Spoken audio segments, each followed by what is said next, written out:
Hello बच्चों, चलिए प्रश्न को पढ़ते हैं और समझते हैं। यदि n माइनस एक सी आर बराबर k का वर्ग माइनस 3 गुणा एन सी आर प्लस एक, तब k किस अंतराल में स्थित है। और विकल्प दिए गए हैं हमें a, b, c और d, ये चार विकल्प दिए गए हैं। इनमें से सही विकल्प हमें पता लगाना है। प्रश्न को हल करने से पहले हम प्रश्न के लिए मुख्य अवधारणा लिखेंगे। तो प्रश्न के लिए मुख्य अवधारणा, जिसकी सहायता से इस प्रश्न को हल किया जाएगा।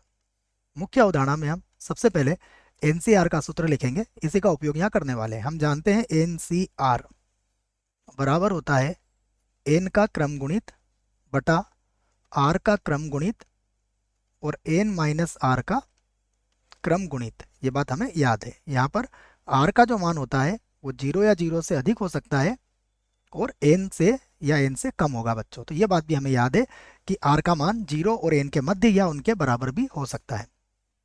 अब हमें जो प्रश्न दिया गया है, हम उस प्रश्न को लिखते हैं और हल करते हैं।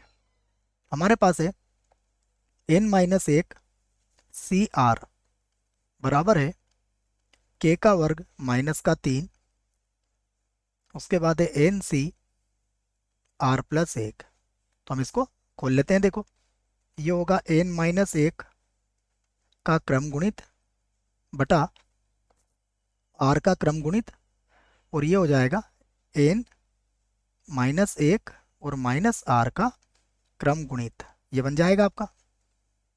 और यहाँ पर है के का वर्ग माइनस का 3, उसके बाद अगर आप इसे देखेंगे तो यह है एन का क्रम गुणित बटा आर प्लस एक का क्रम गुणित और उसके बाद हो जाएगा एन माइनस आर माइनस एक का क्रम गुणित। ठीक है, ये लिख दिया हमने। अब देखिए यहाँ से क्या क्या कर सकता है, ध्यान से देखिए। सबसे पहले एन माइनस एक minus R, N minus R minus एक, तो ये क्रम गुणित तो इस क्रम गुणित से कट जाएगा।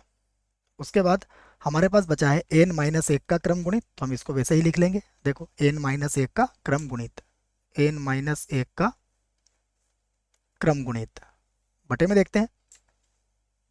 यहाँ पर है आर का क्रम गुणित, तो आर का जो क्रम गुणित है उसे भी हम वैसे लिखेंगे।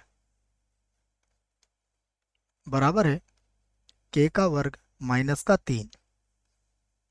उसके बाद देखिएगा, अब यहाँ पर है एन का क्रम गुणित, तो मैं क्या करता हूँ, यहाँ से एन को बाहर ले लेता हूँ। तो अब हो जाएगा एन माइनस एक का क्रम गुणित बटे में देखिए यहाँ पर आर प्लस एक का क्रम गुणित है, तो आर प्लस एक को मैं बाहर ले लेता हूँ। यहाँ पर कितना आ जाएगा, आर का क्रम गुणित। अब आप आसानी से देख सकते हो क्या क्या कट रहा है यहाँ पर। तो आर के क्रम गुणित से आर का क्रम गुणित कट जाएगा, एन माइनस एक के क्रम गुणित से एन माइनस एक का क्रम गुणित कट जाएगा। यहाँ से यदि हम के का वर्ग -3 का मान ज्ञात करें तो ये मान किसके बराबर आ जाएगा। देखिए, ये मान होगा आर प्लस एक और बटा एन के बराबर हो जाएगा। इसे हम बना देते हैं समीकरण 1। अब देखिए, हम जानते हैं कि यदि हमें दिया जाए, जैसा कि दिया है, कोई किसी एक से हल कर सकते हो, या तो एन सी आर प्लस एक से हल करो या फिर एन माइनस एक सी आर से हल करो। ठीक है, दोनों में से किसी का भी उपयोग है, मैं कर सकते हो। एन माइनस एक सी आर में क्या होता है, इसमें आर का जो मान होगा वो क्या होगा, 0 या 0 से बड़ा होगा या फिर एन माइनस एक से बराबर या उससे छोटा होगा। यह बात हमने मुख्य उदाहरण में भी लिख ली है बच्चों, है ना। फिर से वही बात बता रहा हूँ, या तो आप इसको भी हल करके इसको ला सकते हैं। ठीक है, दोनों में से हमने इसको उपयोग किया है। अब हमें क्या करना है, आर की जगह पर हमें क्या लेके आना है, देखो आर प्लस एक बटा एन। ठीक है, ये लेके आएंगे जिससे कि हमें फिर के का मान ज्ञात होगा। तो सबसे पहले हम क्या करते हैं, दोनों पक्षों में इसके एक जोड़ देते हैं। देखो, दोनों पक्ष बोल रहे हैं या फिर सभी असमीकाओं में सभी दूर हम क्या करते हैं, एक जोड़ देंगे। तो जब एक जोड़ेंगे तो यहाँ पर आ जाएगा एक, ये हो जाएगा आर प्लस एक और यहाँ पर देखिए ये हो जाएगा एन। ठीक है, अब आप इसमें एन का भाग लगा सकते हैं। तो यहाँ पर आप कह सकते हैं कि एन का मान 0 नहीं है, तो इसलिए आप यहाँ पर एन का इसका भाग लगा सकते हैं। तो ये हो जाएगा एक बटा एन। यहाँ पर देखिए ये हो जाएगा आर प्लस एक बटे में कितना आ जाएगा, एन, और यहाँ पर आ जाएगा आपका एक। लिख दिया आपने। अब अगर एन का मान 0 नहीं है तो आप ये भी कह सकते हो कि एक बटा एन जो होगा बच्चों, ये सदैव आपको 0 से बड़ा ही मिलेगा, क्योंकि एन का मान अनंत भी नहीं हो सकता है। ठीक है, तो इसका अर्थ ये हुआ कि 1/n जो होगा वो तो सदैव 0 से बड़ा ही होगा। तो यहाँ पर तो आप लगा सकते हो कि ये जो होगा 0 से बड़ा होगा। कौन? 1/n। ये सदैव किससे होगा? 0 से बड़ा होगा। तो 1/n कर दिया मैंने यहाँ पर। उसके बाद यहाँ हो गया r+1 और बटे में कितना है n, और यहाँ पर कितना चल रहा है 1। अब आप चाहें तो इसे ऐसा भी लिख सकते हैं 1/n की, अब हमें यहाँ आवश्यकता नहीं है, इसे हटा दीजिए आप।